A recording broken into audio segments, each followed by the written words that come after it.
Ciao ragazzi, benvenuti alla Villa Frutta a Villa Fontana, una delle realtà più significative del nord Italia nella commercializzazione e distribuzione di frutta e verdura nelle linee della GDO. Da qui ogni giorno passano decine e decine di tir che questi prodotti li trasportano in tutta Italia e anche in diverse parti d'Europa. Insomma, una sorta di crocevia fra la terra e il supermercato. Detta così sembra una cosa semplice, quasi banale, pur nella sua grandezza, come vedrete. In realtà, qui ci sono tanti e tali aspetti che difficilmente sono percepibili da chi non li vive da dentro. Ma ci arriviamo, intanto scopriamo che cos'è Villa Frutta. Villa Frutta nasce nel 1983.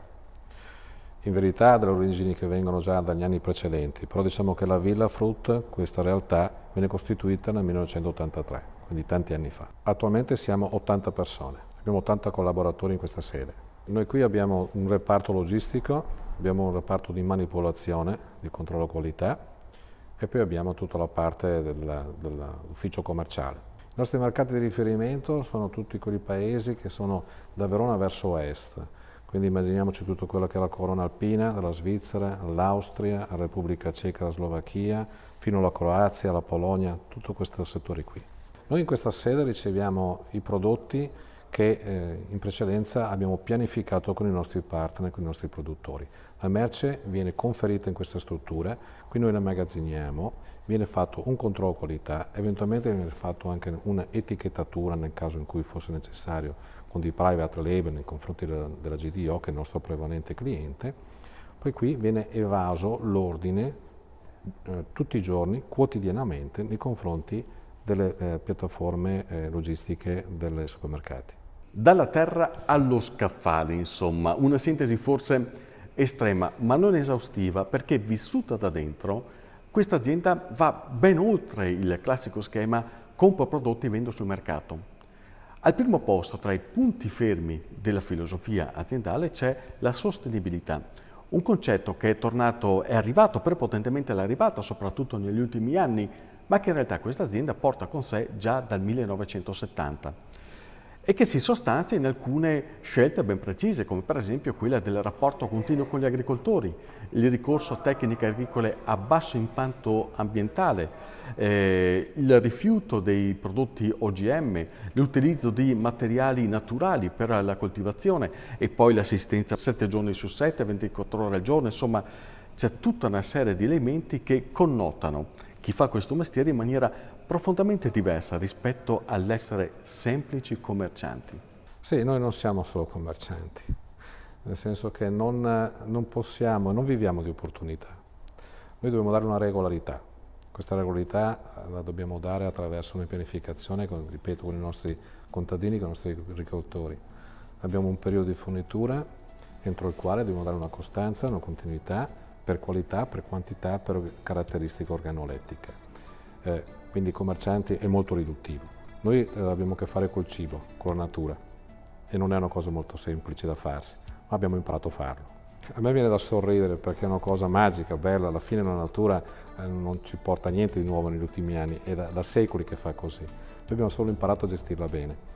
Sì, noi diamo una pianificazione ai nostri partner, gli diciamo che prodotto, gli diciamo le quantità settimanali che sono necessarie, gli diamo anche delle consulenze tecniche, decidiamo il packaging e dopodiché cerchiamo di monitorare settimanalmente quello che è l'evoluzione produttiva, l'evoluzione qualitativa, l'evoluzione anche delle vendite.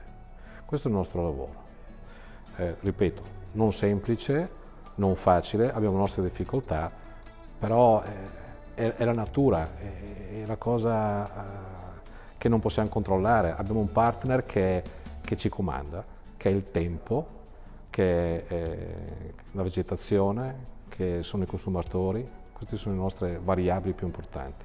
Noi abbiamo degli agronomi, abbiamo un coordinatore che coordina degli agronomi, abbiamo delle linee guida che noi dobbiamo dare, nel rispetto sì dei limiti di legge, ma anche dei parametri che vengono poi concordati con i nostri clienti.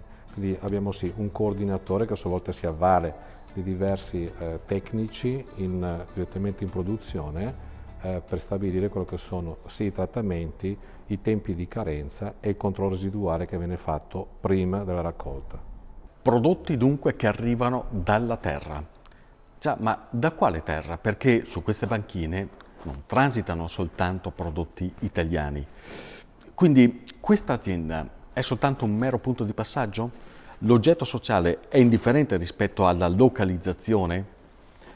È una domanda che io mi sono posto, ma che soprattutto, ed è questa la cosa veramente interessante, si sono posti loro i titolari, perché il legame col territorio è estremamente importante.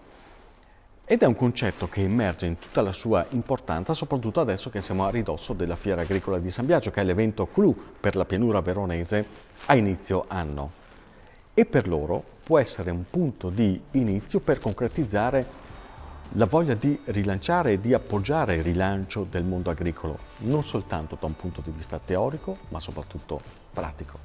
Noi abbiamo oggigiorno un'esigenza di fornitura nei confronti di clienti che non siamo riusciti negli anni a colmare con le produzioni locali, con le produzioni veronesi, venete o italiane addirittura.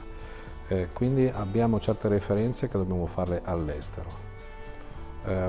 Noi siamo a Verona, siamo nella Bassa Veronese, dove siamo circondati di realtà agricole, di campi, e quindi il poter pensare un domani di incontrare una persona, un partner con cui assieme fare una produzione di qualche prodotto, di ortaggio, di frutta che sia, vicino a noi, questo mi affascina molto. Abbiamo corso tanto, non siamo riusciti a colmare questo gap, ma io credo che oggigiorno l'agricoltura italiana può fare qualcosa di nuovo o addirittura qualcosa di meglio o di diverso. Questa zona qui, almeno a mia memoria, era vocata per il tabacco, per le cipolle, ma per ortaggi pochissimo. Ecco, io su questo, pensando alla Fiera di San Biagio, quando mi hanno parlato della Fiera di San Biagio, che conosco, ho frequentato pochissimo, però è una realtà agricola del territorio che io credo che per noi potrebbe essere interessante incontrare qualche partner che possa con noi fare questo tipo di attività.